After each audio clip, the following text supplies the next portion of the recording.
Adrift and unaware of it all. Just squares and circles.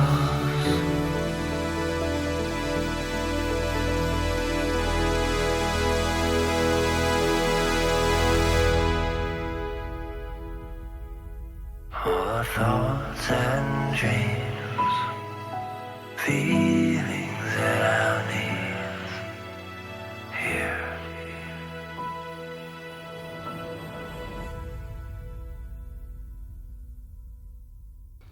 Je m'appelle Olivier Drentel et je suis responsable régional de la haute performance sur le territoire du Grand Est. Mon travail est de piloter la maison régionale de la performance qui s'occupe de l'ensemble des sportifs de haut niveau du territoire. Les maisons régionales de la performance sont des structures ou des organisations qui sont pilotées par l'Agence nationale du sport, qu'on appelle l'ANS.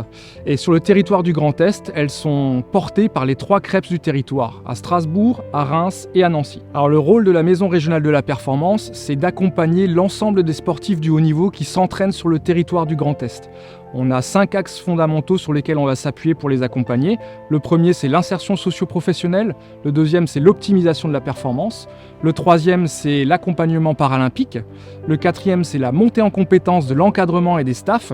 Et le cinquième, c'est l'analyse data scientifique de tous les facteurs de la performance. Pour réaliser ça, on va mobiliser une équipe d'experts qui se situe en termes de ressources sur les 3 CREPS du Grand Est, comme je l'ai dit précédemment, mais qui va mobiliser également un ensemble de réseaux d'acteurs présents sur tout le territoire pour rendre un service au plus près du sportif de haut niveau, qu'il soit au sein d'un établissement du ministère chargé des sports ou à l'extérieur sur le territoire. Notre travail également pour arriver à accompagner au mieux les sportifs de haut niveau, notamment en matière d'insertion professionnelle, c'est un travail de communication et d'acculturation à ce qu'est un sportif de haut niveau.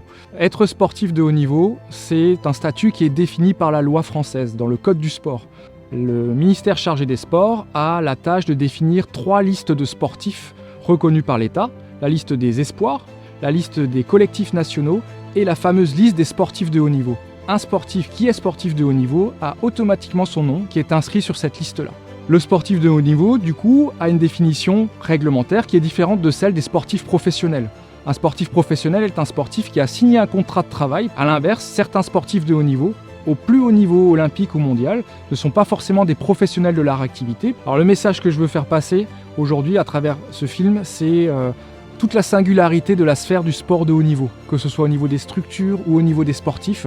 L'organisation interne est très complexe, nécessite des compétences très particulières pour ces personnes qui s'y engagent au quotidien, dans leur vie scolaire, dans leur vie universitaire ou professionnelle, pour arriver à mener à bien leur double projet, à la fois leur carrière de sportif de haut niveau, pour aller jusqu'à l'excellence, l'olympisme ou le plus haut niveau mondial, mais aussi réussir leur vie d'hommes, de personnes, de citoyens. Ces sportifs-là, qui quelquefois sont aidés et d'autres fois moins, nécessitent un accompagnement évidemment de l'État, mais de l'ensemble des partenaires, des collectivités territoriales, du monde de l'entreprise, du mouvement sportif, pour leur permettre de réaliser au mieux ce double projet.